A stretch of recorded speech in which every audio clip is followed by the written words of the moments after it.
halkan waa buundadii Coos Goxash oo saaka shaqo laga bilaabay waa ka injineerkii Cali Fannaan ku dhex jira wata ruuladii oo hadda soo galaysa qalabka halkan yaala aad arkaysaan kulli waa qalabkii wadada Ceel Daahir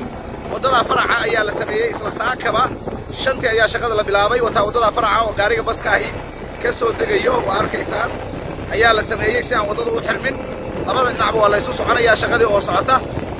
إن شاء الله تعالى وحين هذا ورئيسنا كلن قلب كان كل وقلب كي وضع على الظاهر مركل غريبه اكسكافيتر كاس هلكا يلا وقلس ايلا ذا كاك عتله انت كلا وقلب كي على الظاهر ويه وحاجوغ الرقي وذا هليه يدا اها ووضع على الظاهر بسي هي هذا هلكا كشقينيا ما شاء الله الهي هقوليو هذه آد واقوى الرقي هلكا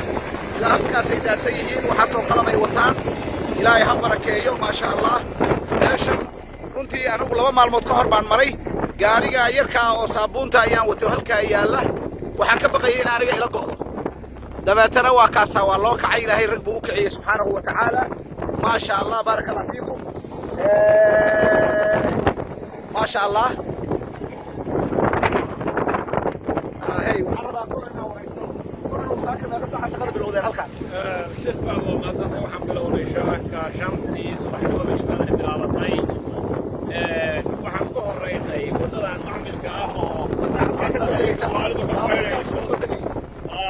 baabuurkaas ka soo degay waka ma sha Allah haye xagana kaga darantay wadada kaga darantay ma sha Allah siariga langadiso kala wada gadaashiisa kaga darantay siyaasada ugu xirmay ma sha Allah socodkii oo awal la hakiyay dowladda markuu xisay inaan labada dhinac midna gawaari ka soo baxay ayaanu ku sheegnay inaan wadada macmilka samaynay gaadiidka ay soo qasaxaan ما شاء الله يا بعد واحد من الوضع الحلي قالوا قضية طبعاً إن شاء الله وارك تمشي مريسو وعنو مطلق الله يهدي إلى هاي الدكتور بعد القرار عصرنا إيه جبتها هاي وعالي كده ومريسو إن شاء الله وشغل ما شاء الله هذا هو ما تدعي لك في ساعات كده ومكان كده ضحية وحنا بينا وضعه وحرام هاي هذا مكان هو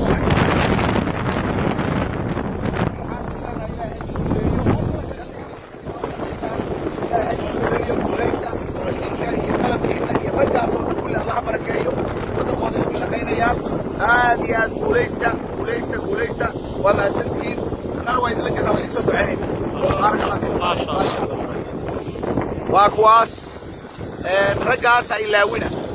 كنت هذه وشقيني ورجع قلب كاوته ورجع شقنا وذا ومشروعي علداري عرقابة بابورتي قلب شقيني وكاس ماركا شغل سفع عبد الصعداء بابورتي وأخوها الكاكس وصعدة قوليسة إن شاء الله تعالى وما سنتين والسلام عليكم ورحمة الله وبركاته